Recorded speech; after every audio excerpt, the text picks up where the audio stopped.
मांगती और वापिस भी होती। इसलिए आज आपसे प्रार्थना करते आए हैं, नम्र निवेदन करते हैं कि आने वाली 5 अक्टूबर को अपना एक एक कीमती वोट आपकी बेटी को, आपकी बहन को एन का निशान दबा के बरवाड़ा का रखवाड़ा बनवाने का काम करें। और एक भूपेंद्र हुड्डा की एक और देन है, दिन में तो खेत में काम करा और रात ना वाला पशुओं का उखाड़ करा, ये भी भूपेंद्र हुड्डा की देन है।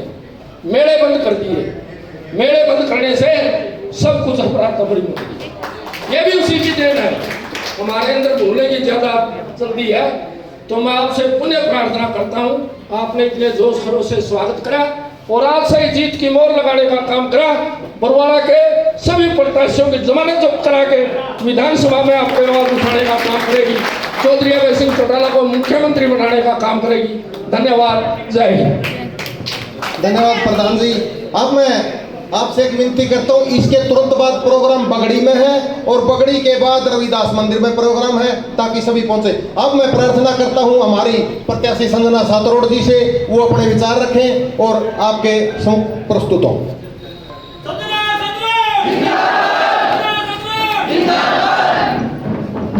इधर उपस्थित मेरे सभी बड़े बुजुर्गों को, युवा साथियों को, मेरी माताओं को, बहनों को झुककर प्रणाम।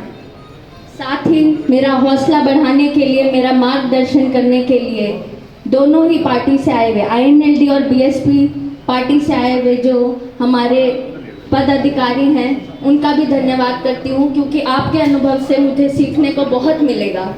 सबसे पहले तो सतवीर सिसाई जी का, जो कि आईएनएलडी के प्रधान हैं, सुभाष टाक जी हल्का प्रधान हैं, राम निवास जी बीएसपी प्रधान, अजीत खरखड़ी जी, राजीव राजा जी, डॉक्टर जय सिंह सैनी जी, राजू भाई तलवंडी राना से, रामचंद्र बेनीवाल जी, संदीप जी बीएसपी मिर्ज़ापुर से, शेखर जी बीएसपी मिर्ज़ापुर से, रघुवीर खोखा जी, सत्यवान बूरा जी राजली से, और मेरा बहुत स्टार्टिंग से साथ देने वाले हमारे गांव मिर्ज़ापुर के जो दोनों ही सरपंच हैं, उनका बहुत झुक के प्रणाम करती हूँ, संजय सोनी जी और साधु राम सरपंच जी और सुखवीर सरपंच जी। मैं आपके बीच आई हूँ कोई राजनेता बनने के लिए या राजनीति करने के लिए नहीं, आप लोगों का आशीर्वाद लेने के लिए, और इस आशीर्वाद को आगे आपका नाम रोशन करने के लिए मैं आपके बीच पहुंची हूँ, क्योंकि मेरा एक लालच है अपने देश के लिए कि इसको नंबर 1 देश को बनाना है। इसलिए छोटे छोटे कदम लेकर आगे बढ़ रही हूँ। मेरे दादा ससुर जो कि गीता के पाठी हैं, उन्होंने मुझे बताया, बेटा हमारा जो जीवन है वो 4 शब्दों में सीमित है, जन्म, अर्थ, कर्म, मोक्ष। जन्म हमें मिला, उसके बाद हमारी जिम्मेदारी है हम अपना अर्थ पहचाने कि हम इस जीवन का क्या कर सकते हैं। बहुत छोटी उम्र में ही, स्कूल के टाइम पे ही मैंने अपने जीवन का अर्थ ये माना कि मेरी जीवन का अर्थ देशभक्ति है। मेरे प्रेरणा स्रोत हमारे स्वतंत्रता सेनानी हैं। बाबा साहेब मेरे जीवन पे बहुत बड़ा असर रखते हैं, और उन्हीं के पदचिन्हों पे चल के हमारे जितने स्वतंत्रता सेनानी रिफॉर्मर्स रहे हैं, उन्होंने वकालत करी थी, इसलिए मैंने वकालत की पढ़ाई करी।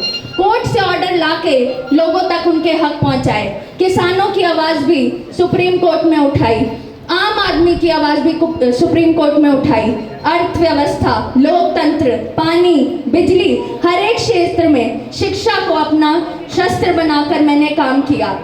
जब मेरी शादी हुई तब बहुत से आंदोलनों में जाना हुआ, जिसमें बहुत बुलंदी से आवाज़ उठाई, लेकिन जब आवाज़ ही उठाते रहे और ये पता चला कि वो आवाज़ किसी के कानों में नहीं पड़ रही, तब ये निर्णय लिया कि अब हम आवाज़ सुनने वाले बनेंगे। और मैं हम शब्द का इसलिए प्रयोग कर रही हूँ क्योंकि मैं अकेली नहीं हूँ इस जंग में। मेरे साथ मेरे सभी वो भाई, सभी वो साथी समर्थक हैं जिन्होंने मुझ पे विश्वास रखा है, और उनके विश्वास पे, उनके आशीर्वाद पे, उनकी उम्मीदों पे खरा उतरना मैं अपना परम कर्तव्य समझती हूँ। चाहे छोटा बच्चा हो, चाहे बड़े बुजुर्ग हो, सबको झुककर प्रणाम करने का मेरा एक ही अर्थ है कि जितना हम जो चीज़ बांटते हैं उतना मिलता है। इसीलिए आप लोगों के बीच यही सोच लेकर आई हूँ कि जो मेरी ये सोच है अपने क्षेत्र को लेकर कि इसको मॉडल विधानसभा क्षेत्र बनाना है, उसमें आप सब मेरा साथ बढ़ चढ़ के देंगे। क्योंकि भले ही विधानसभा में बैठने का मौका मुझे मिलेगा, लेकिन आवाज़ मेरे 2 लाख क्षेत्रवासियों की उठेगी। और ये मेरा पक्का जुनून, पक्का इरादा है और इस आशीर्वाद की ऋणी हूँ। जब तक चुका ना दूँ तब तक चैन से बैठूंगी नहीं।